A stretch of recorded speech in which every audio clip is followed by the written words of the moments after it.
mais je vous le dis à vous qui m'écoutez. Aimez vos ennemis, faites du bien à ceux qui vous haïssent, bénissez ceux qui vous maudissent, et priez pour ceux qui vous maltraitent.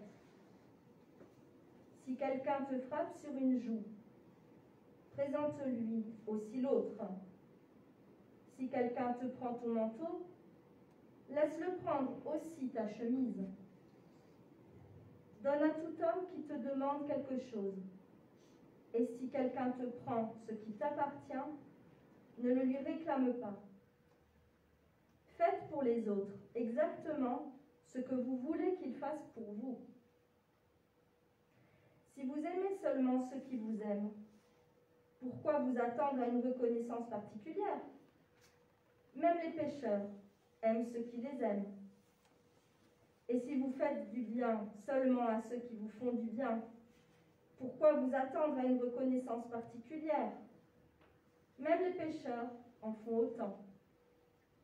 Et si vous prêtez seulement à ceux dont vous espérez qu'ils vous rendront, pourquoi vous attendre à une reconnaissance particulière? Des pécheurs aussi prêtent à des pécheurs pour qu'ils leur rendent la même somme. Au contraire, aimez vos ennemis, faites-leur du bien et prêtez sans rien espérer recevoir en retour. Vous obtiendrez une grande récompense et vous serez les fils du Dieu très haut, car il est bon pour les ingrats et les méchants. Soyez pleins de bonté, comme votre Père est plein de bonté.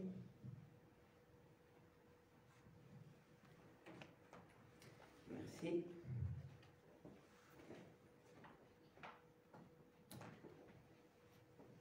Comme je l'ai dit avant, le mot d'ordre qui nous est proposé pour cette année 2021 a retenu les paroles de Jésus quand il avait dit « Soyez pleins de bonté comme votre Père est plein de bonté ».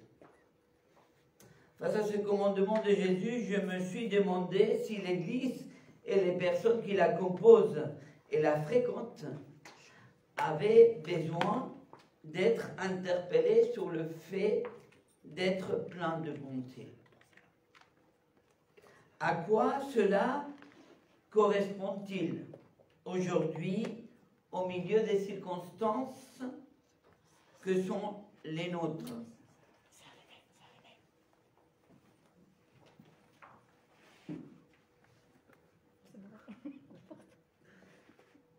À quoi cela correspond-il aujourd'hui au milieu des circonstances que sont les nôtres? Circonstances personnelles, familiales, sociales. J'ai eu une réponse assez claire et frappante quand j'ai découvert le contexte du discours de Jésus recueilli dans ces divers versets que nous venons de lire, qui termineront par ce commandement: soyez pleins de bonté comme votre Père est plein de bonté. Quand nous parlons de bonté ou d'être bon, nous faisons allusion directement à l'éthique, à la manière de se comporter et interagir les uns avec les autres.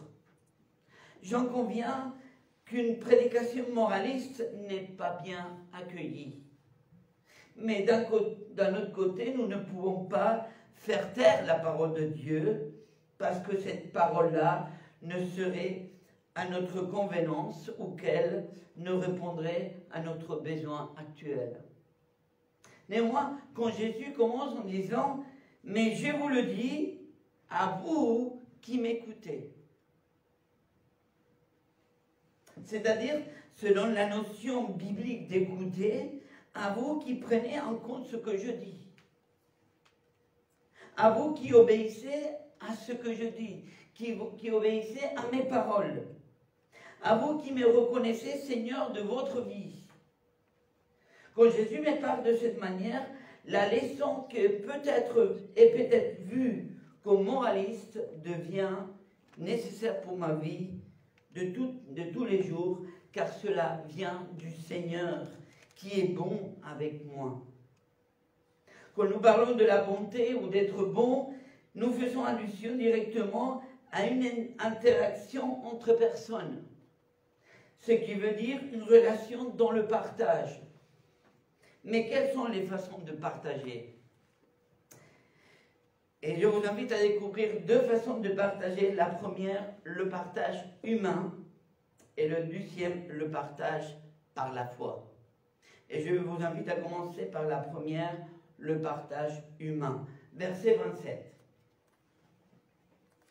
Mais je vous le dis à vous qui m'écoutez, aimez vos ennemis, faites du bien à ceux qui vous haïssent. Nous sommes face à une parole forte, peut-être incompréhensible et bouleversante face à des situations que nous avons vécues par le passé ou que nous pouvons vivre en ce moment. Est-ce que Jésus se rend compte de ce qu'il est en train de nous demander? Le contexte de ce récit nous apprend que ceux qui étaient là pour écouter Jésus étaient les disciples. Leur maître et Seigneur leur décrit de quoi elle est faite la vie de disciple. Si nous lisons un peu plus haut de ce passage que nous avons lu, le verset 22, nous découvrirons le contexte.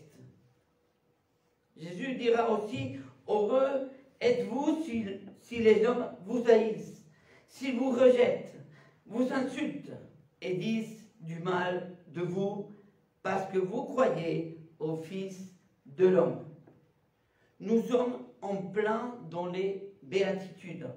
Heureux êtes-vous. Et vous le serez parce que vous croyez au Fils de l'homme. Nous pourrions interpréter avec ces derniers versets que Jésus met une condition à la bonté qui doit être vécue. On dirait que Jésus, avec ce verset, il met un cadre où cette bonté doit être vécue. Nous pourrions interpréter que le fait d'aimer nos ennemis devrait s'appliquer seulement dans le domaine de la foi.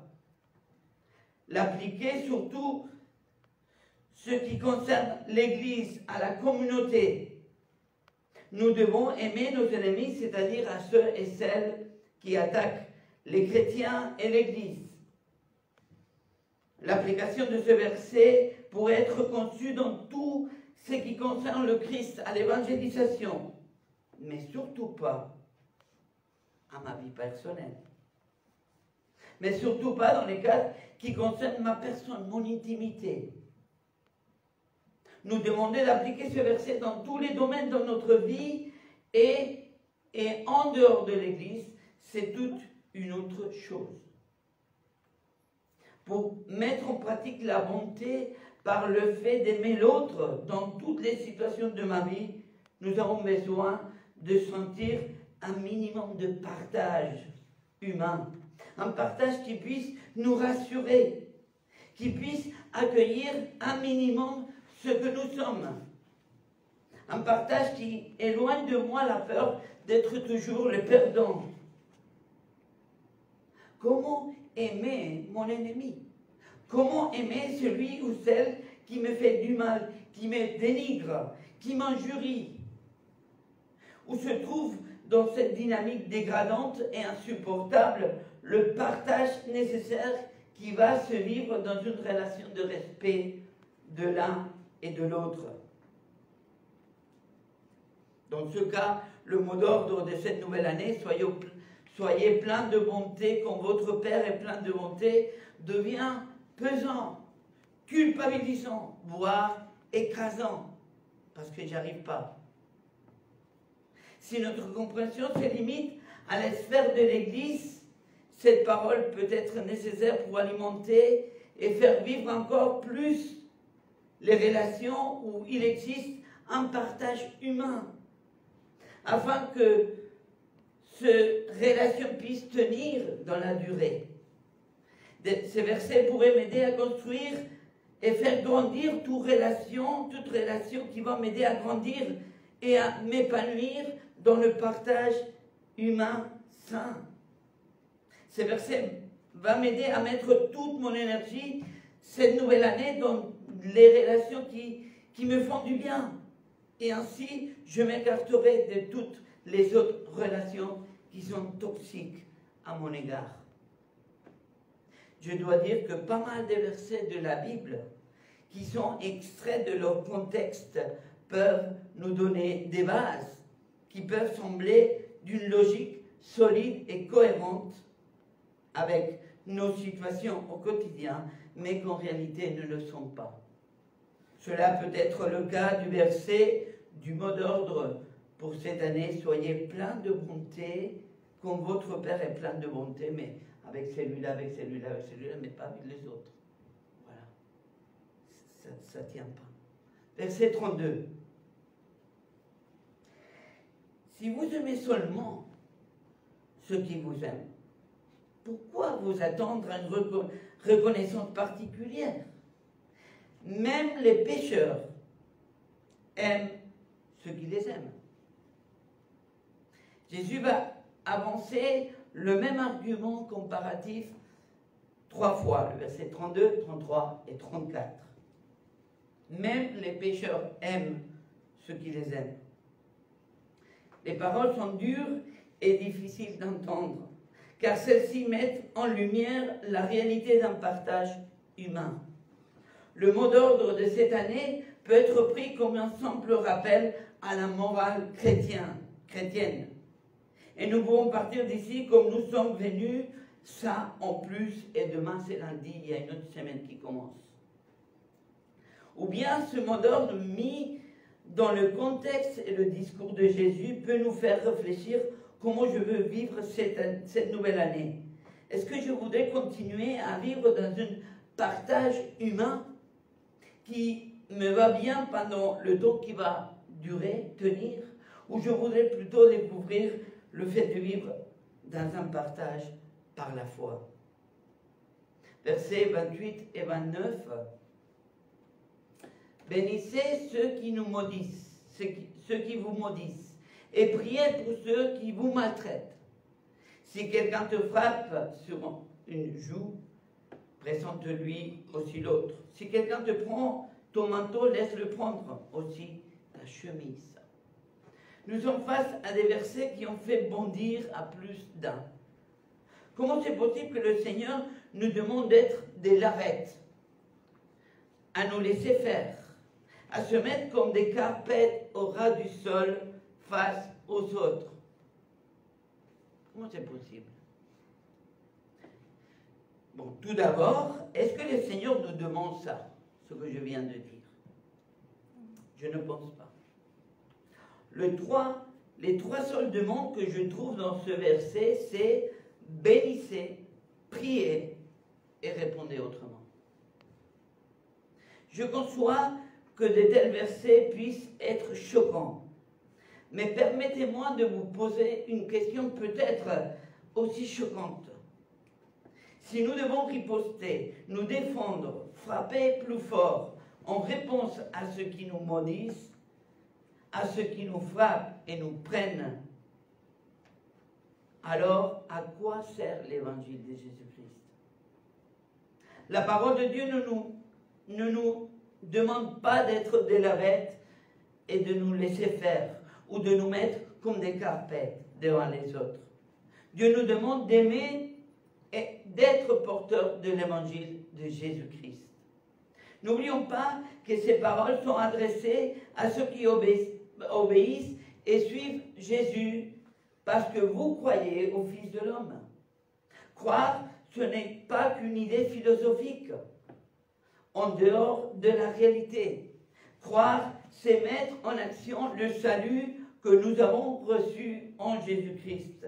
C'est ainsi que le mot d'ordre de cette année, soyez plein de bonté comme votre Père est plein de bonté, prend tout son sens dans la conduite chrétienne, qui prend sa source dans l'amour que nous avons reçu en Jésus-Christ et qui nous est demandé de le donner aux autres. Parfois, nous nous demandons que devons-nous faire pour partager et annoncer l'évangile de Jésus-Christ. Le mot d'ordre de cette année nous apporte une réponse claire. Vivez dans le partage par la foi. Mais comment pouvons-nous vivre dans un partage par la foi? Et nous arrivons à notre deuxième point, le partage par la foi. Verset 32, nous allons le lire encore une fois. Si vous aimez seulement ceux qui vous aiment, pourquoi vous attendrez une reconnaissance particulière? Même les pécheurs aiment ceux qui les aiment. Jésus est clair en ce qui concerne le partage humain. Même les pécheurs aiment ceux qui les aiment. Ces paroles nous amènent vers une impasse.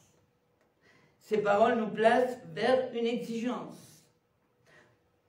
Pour que le peuple de Dieu, l'Église d'aujourd'hui, pour que les enfants de Dieu puissent se démarquer du reste. Qu'est-ce que cela veut dire dans une époque où les églises cherchent à se faire démarquer les unes des autres, pour être plus attirantes vis-à-vis du monde que les entoure, pour être plus près de la Genèse, et ainsi de suite, nous pourrions aussi tomber dans un faux débat. Je pense que j'ai toujours pensé que c'est une grâce d'avoir dans un même pays une diversité impressionnante d'églises qui peuvent répondre de différentes façons. Mais je crois que Jésus ne parle pas de se démarquer de cette manière vis-à-vis de ceux qui sont là, autour de nous, dans nos quotidiens. Ces paroles de Jésus, même les pécheurs aiment ceux qui les aiment, qui nous amènent vers un impasse, cherchent à nous faire se démarquer autrement. Ces paroles de Jésus cherchent à nous faire se démarquer en donnant aux autres ce qui comblera le besoin le plus profond, c'est-à-dire l'amour. Quand quelqu'un est aimé, c'est une personne comblée. Ce n'est pas l'argent, ce n'est pas ce que j'ai ou j'ai pas, c'est être aimé, compter, que je compte pour quelqu'un. Nous sommes appelés donc à nous démarquer par ce que Dieu est et pour ce qu'il nous a donné, c'est-à-dire l'amour. Dieu est amour, nous dit la parole. Et Dieu nous a donné l'amour à travers de son Fils Jésus-Christ. Et après, on va se rappeler de ça par la scène.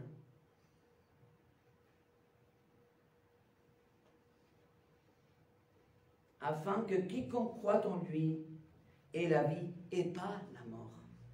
Afin que quiconque croit en lui soit un homme et une femme debout, régénérés, transformés, aimés.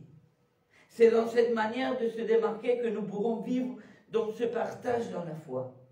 Nous sommes habitués dans notre vie de tous les jours et dans nos églises à vivre et appliquer le partage purement humain. Cela commence par des choses banales. Je dis bonjour à ceux qui me disent bonjour, je parle avec qui me parle, j'appelle celui qui me fait du bien, je reste et j'alimente le cercle ou les cercles qui m'alimentent. Mais le partage par la foi commence en Dieu et pas chez les autres. Le partage par la foi commence en Dieu et pas dans ce que les autres peuvent me donner ou faire. Mais en fait, qu'est-ce que Dieu nous donne? Qu'est-ce que Dieu m'a donné? Qu'est-ce que Dieu t'a donné? Commençons plutôt l'année en répondant à cette question. Quand nous aurons répondu, alors nous serons prêts pour entamer une vie qui va se démarquer dans un véritable partage par la foi. Si tu arrives à répondre à ces questions, qu'est-ce que Dieu m'a donné, en disant, finalement, Dieu n'a rien donné. Ma vie ne change pas. Toujours la même chose. Les mêmes combats. Alors, commence l'année pour te poser devant Dieu et accepter l'amour qu'il veut te donner à travers de Jésus-Christ. Un amour qui pardonne sans t'accuser. Un amour qui te relève et qui t'invite à vivre une nouvelle vie en Jésus-Christ dans laquelle tu es et tu seras accepté, aimé. Par contre, si tu arrives à répondre à cette question, qu'est-ce que Dieu m'a donné, en te disant finalement, Dieu m'aime. En fait, Dieu m'a donné tout, Dieu m'aime. Alors, passe ton année à aimer les autres de la même manière que tu es aimé de Dieu. Je suis pécheur, mais il m'a pardonné. Et il me pardonne encore. Je suis imparfait, mais il me bénit. Je ne suis pas fidèle en beaucoup des choses, mais il est fidèle avec moi tous les jours depuis que je mets le pied par terre et encore toute la nuit. Dieu m'aime, voilà la source de l'amour que je peux partager par la foi envers les autres. Ce que c'est en Dieu que je peux trouver les forces pour être plein de bonté, comme mon Père, mon Dieu, mon Seigneur est plein de bonté. Il ne s'agit pas d'être des lavettes face aux autres, mais il s'agit de mettre en pratique le véritable partage de l'amour que je reçois en Jésus-Christ de la part de Dieu. Versets 27 et 28. Mais je vous le dis, à vous qui m'écoutez, aimez vos ennemis, faites du bien à ceux qui vous haïssent, bénissez ceux qui vous maudissent et priez pour ceux qui vous maltraitent. La question reste quand même. Comment je peux aimer les gens qui font tout ça? Comment je peux aimer celui ou celle qui m'haït, qui me dénie, qui me critique, qui me veut du mal, qui ne me comprend pas? Cet amour demandé ne doit pas se comprendre par l'expression des sentiments, c'est-à-dire l'amour en grec appelé philia. Dieu ne nous demande pas d'approuver de l'affection, de l'amitié pour celui ou celle qui bombarde mon foyer et ma personne. Dieu me demande d'aimer nos ennemis avec cet amour agapé, en impliquant un engagement volontaire et fidèle vis-à-vis de qui? De Dieu et de son amour, que j'ai reçu pour le partager avec celui et celle qui nous détestent. Un amour agapé qui montre qu'il y a des autres alternatives à la colère, aux injures, aux calomnies et à la violence.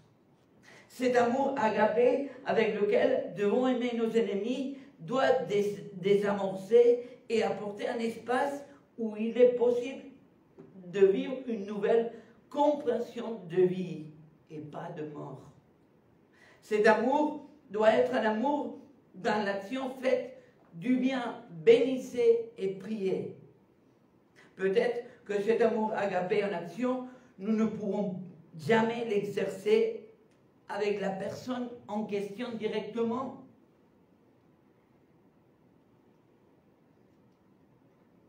Mais cela ne peut pas nous empêcher de l'aimer en action. Faites du bien. Le faire de faites du bien pourra se faire en s'interdisant de faire le contraire vis-à-vis de cette personne, c'est-à-dire lui faire du mal, par des critiques, par des conversations qui peuvent le nuire, par des choses que je suis pas capable de le dire en face de cette personne. Bénir et prier vis-à-vis de la personne, c'est une expression d'amour agapé en action, car nous apportons cette personne et notre relation conflictuelle dans le véritable partage par la foi qui se vit dans la présence de notre Dieu et Seigneur. Verset 35.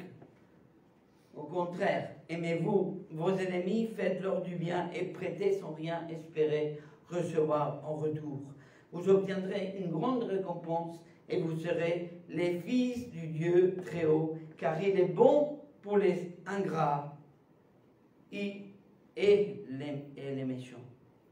À la lumière de ce dernier verset, je peux vous garantir qu'aimer nos ennemis ne nous amène pas à être des lavettes ou moins que rien, au moins que les autres, mais tout le contraire. Cela est demandé pour être bien plus que les autres. Vous serez les fils du Dieu très haut. Parfois, j'entends dans nos églises l'appréciation des uns des autres vis-à-vis des autres en disant qui est converti ou pas. Pas besoin. Le travail est fait. Le travail est fait. Celui ou celle qui est le Fils de Dieu très haut et celui ou celle qui a été touché par l'amour de Dieu et qui vit dans le véritable partage par la foi vis-à-vis des autres, vis-à-vis de ses ennemis.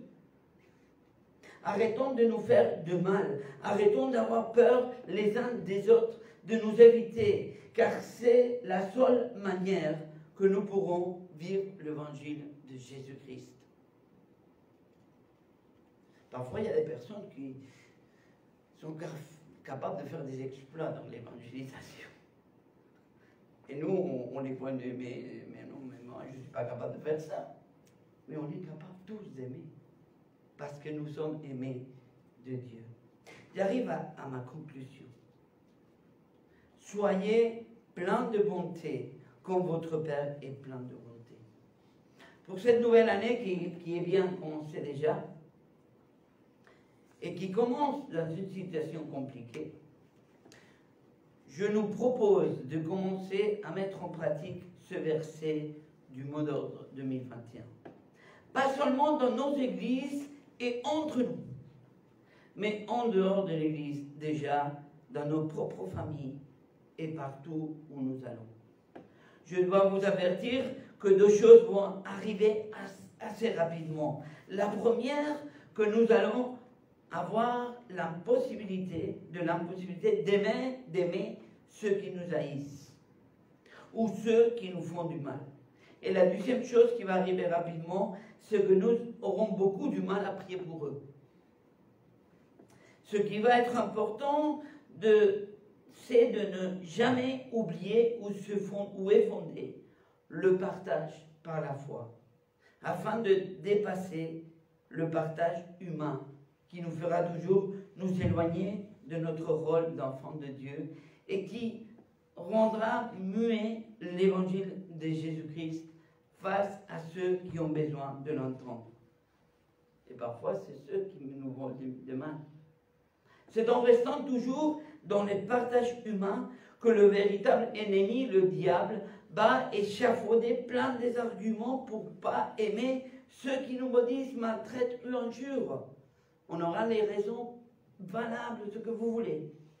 Par contre, si nous restons toujours dans la vision du partage par la foi, si je ne peux pas aimer ni prier pour les autres, je pourrai toujours faire une chose, prier. Je pourrai toujours prier pour pouvoir prier. Je pourrai toujours prier pour pouvoir aimer.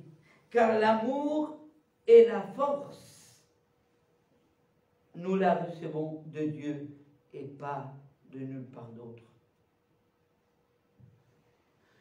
Soyez plein de bonté, comme votre Père est plein de bonté. Je vous invite à la prière.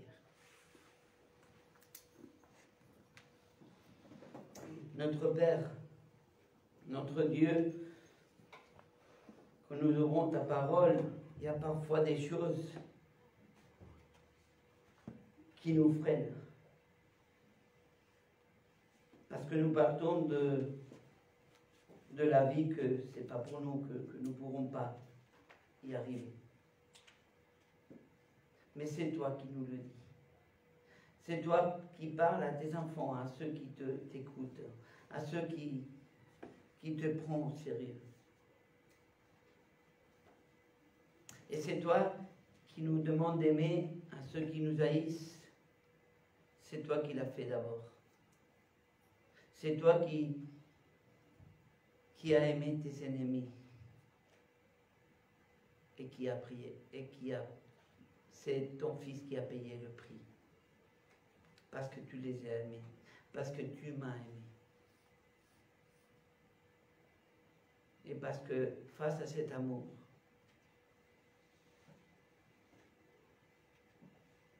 tu m'as pardonné. Face à cet amour, tu peux continuer à pardonner même celui qui ne peut pas se pardonner à lui-même. Ton amour est un amour véritable. Un amour qui ne juge pas, mais qui pardonne. Merci Père, au nom de ton Fils Jésus.